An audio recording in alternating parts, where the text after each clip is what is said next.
یہ انتہائی افسوسناک ہے جو دہشت گرد حملے ہو رہے ہیں پاکستان میں دو، اور انڈیا میں بھی ہوئے، دونوں ملکوں کے لیے یہ اچھا نہیں ہے۔ اس میں ہمیں کوئی ایسا راستہ ڈھونڈنا چاہیے کہ ہمارا افغانستان کے ساتھ، پاکستان کے ساتھ اور ہندوستان کے ساتھ بھی ایک اس طرح کا امن ہو جائے کہ یہ دہشت گردی بند ہو جائے۔ اس سے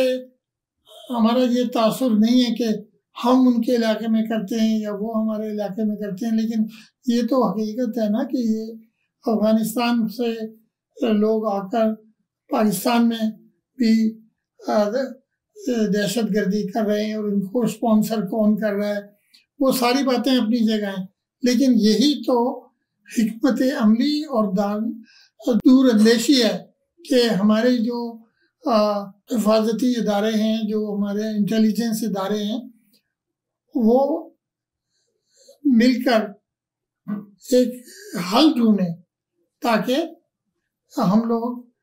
امن اور بھائی چارے سے رہ سکیں اور یہ نقصانات نہ ہوں۔